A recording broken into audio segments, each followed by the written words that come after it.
So, you like a good haunted house movie, do ya? Uh-huh. This one. See this one.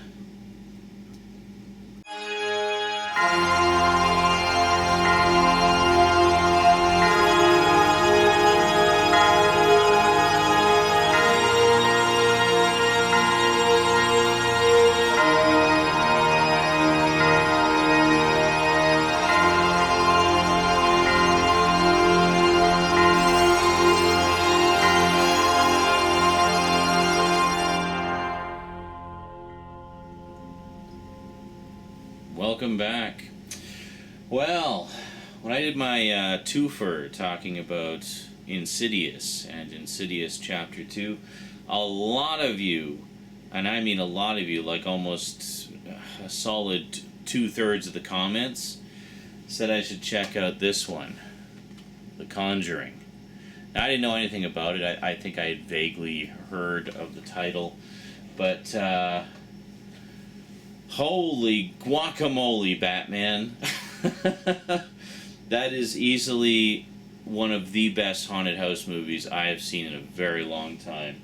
Now, that is how you do a fucking haunted house movie. You know, there's not a lot of gore in it, as a haunted house movie shouldn't have, but boy, is there some scary goings on. Oh, man. Craziness. I really need to see the Saw movies now, because I'm really liking the work of James Wan. This is terrific. So this is pretty cool. This is basically about a family who, as a lot of these tend to begin, family moves into a new house, and then strange goings on begin to occur.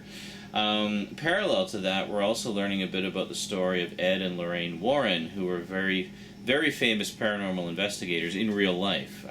They refer to themselves as demonologists, in that they specialize not so much in spirits that, formerly human spirits, but rather demons, meaning spirit forms that have never had a human form and are trying to get a human form, that sort of thing. You may be familiar with some of their investigations through a little movie called The Amityville Horror.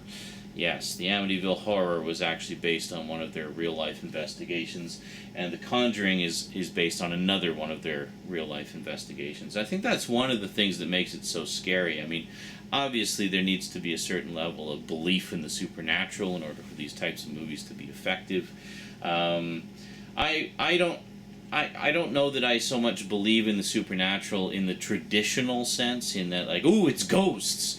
No, I think that it is possible that, I mean, we are beings of energy, essentially. I mean, there is energy that keeps us going. I mean, we eat protein to generate energy in our bodies to keep moving, So it's reasonable to me that, when a body dies, that energy field could continue to exist in some form, either as an impression in an area that it used to live, or what have you. So I think that ghosts could exist, but I think there is a scientific explanation for it, just that we haven't quite figured out yet.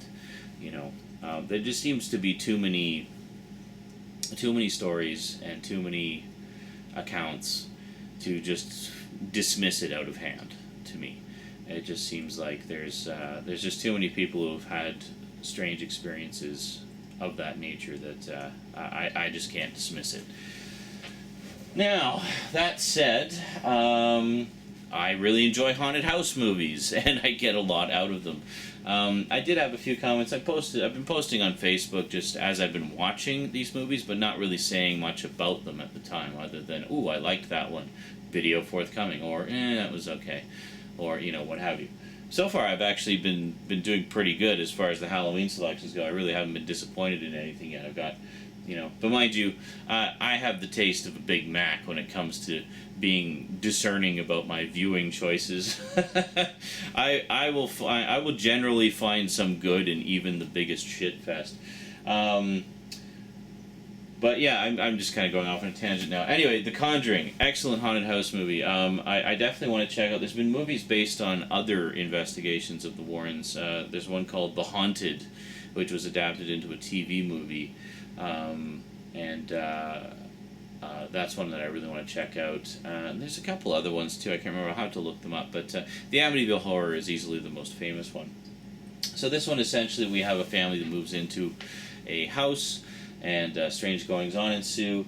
The mother of the family goes to basically Ed and Lorraine Warren hold public events where they talk about some of their investigations and things like that. So she meets up with them after one of these meetups and tells them about what's going on at her house and asks if they could please come and investigate. So they do, and then they realize that, oh wow, this is a big one. We should probably, dig a little deeper, and they do. And I really don't want to say too much. It gives too much away. Basically, just if you enjoy a really good scary haunted house movie, you will not be disappointed with this. The things I really liked about it were just, the things that I look for in a haunted house movie, namely scenes of just really creepy atmosphere and tension and the sense of a presence being in the room, or even worse, being trapped in a room with a presence being in the room. A presence that seems to be taking its time in letting itself be known, taking the time to just freak the shit out of you first. It's pretty interesting stuff. This one also does touch on possession, which honestly has never been a favorite subject of mine for horror movies. I mean, yeah, of course, there's The Exorcist, which did it phenomenally well. And this one actually does it pretty well too, and it's a pretty big theme of the movie. But I don't know. For me, the possession aspect of it, I mean, it as well done as it was, that wasn't really what I took away from the movie. What I took away from the movie was all the things prior to that, which was just learning some of the creepy backstory of the house and seeing snippets of the Warrens' other investigations, which was really interesting. And then of course just all the creepiness in the house and the encounters with the unknown forces and whatnot. Really good stuff. So thank you very much for the recommendation, guys, because I probably would have completely missed this one. And so I'm really glad that so many of you recommended this. Very well recommended. Very well recommended. And apparently there's a sequel in the works, which is not coming out for a while, though, not until like 2016, apparently. I thought it was imminent. Like, I could have sworn I heard there was a sequel coming out like next year, but or like next month. But I guess I was thinking of something else. I don't know. Or maybe there's like a side movie they're doing. I have no idea.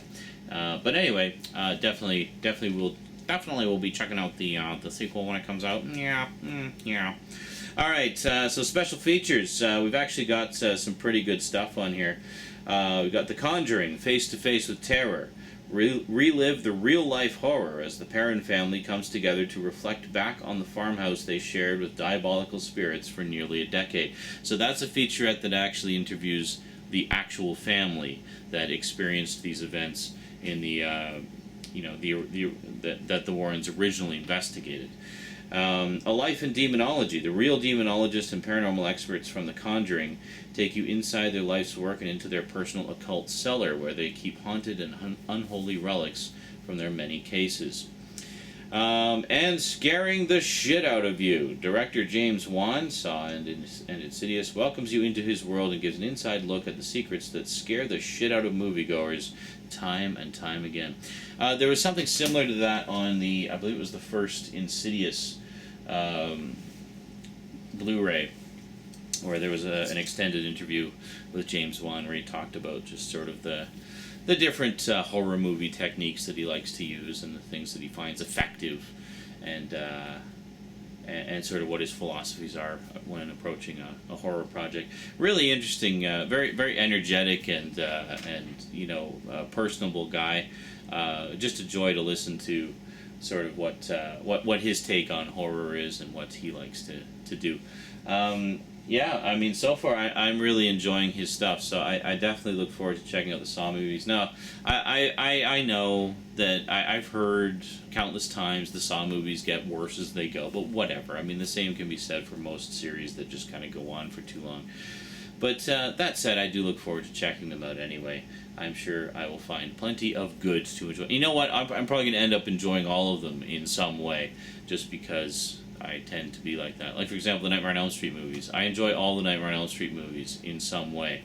My favorites are still 1, 3, 4, and 5. Or no, actually, no, 1, 3, and 7, I think, would be my favorites. I think they've got the best stories. But I also enjoy 4 and 5.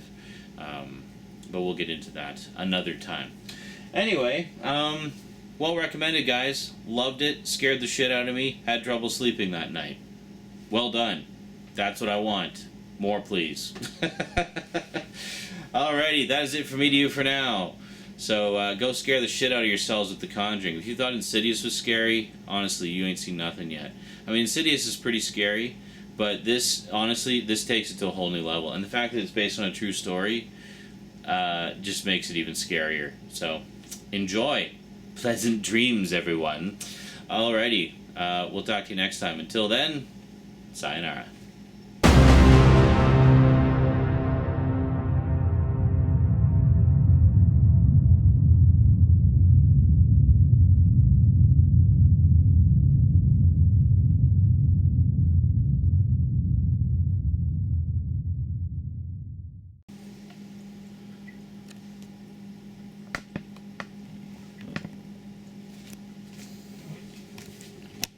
Ow! Ow! Fuck! Ow! Ow! Haunted tripod attacking me. My poor little pinky toe.